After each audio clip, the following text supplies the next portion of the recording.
I started calling myself Small Professor in 2004.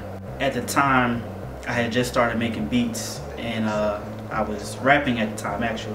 I wrote a whole album under the name MC Escher, who is a graphic artist, my favorite graphic artist. I did all the beats for it, and I went to my cousin's house in New Jersey, who is also a rapper. I stepped into the mic booth and recorded my first song, and came out, heard my first song. I was like, I quit, not doing this anymore.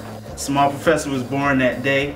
It came from my love for Breaking Atoms by Large Professor, of course, and also because I'm very short. When people meet me in person, they say, oh, okay, you're short. That's why they call you Small Pro. So I would describe my sound as dusty, gritty, sometimes futuristic, sometimes retro. I try to bridge the gap between the boom bap that I grew up learning about and loving into the southern production era that we're in now. I started making beats in 2004. Ninth Wonder was actually who inspired me to start. When Little Brother and Ninth first came out, that's all I heard pretty much about him. Well, besides the quality of the music, which everybody seemed to really love, was the equipment he used, because everybody was so amazed that he made all his beats on the computer. And once I found out what programs he used, I went and got those programs, and I was actually trying to make beats better than him. That was the challenge I put on myself.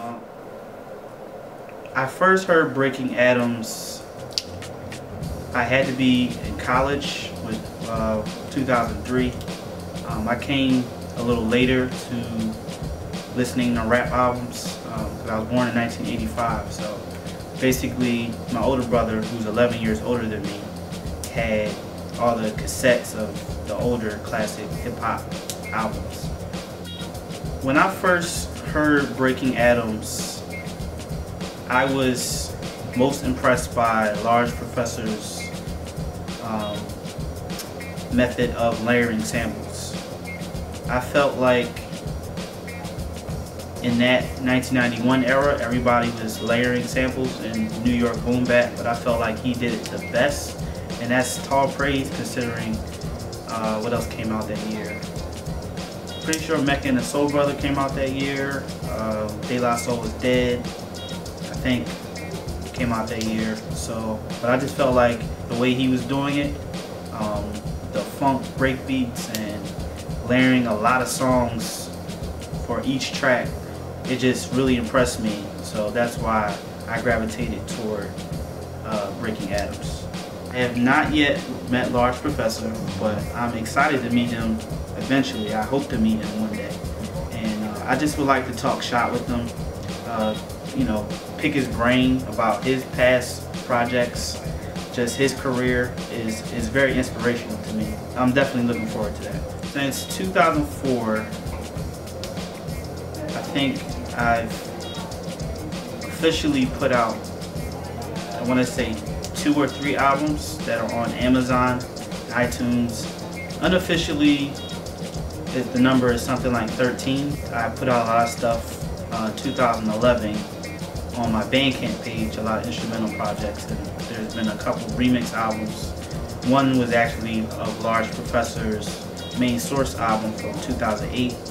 Another was the Crooklyn Gangster remix album of Jay-Z's American Gangster that came out at the end of 2007.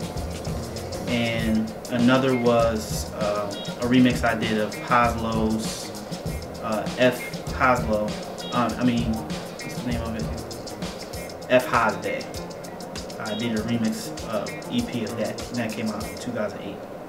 I am still using FL Studio to this day. I use FL Studio 8, and I use Adobe Audition 1.5. I don't think I'll ever deviate too much from those 2 programs.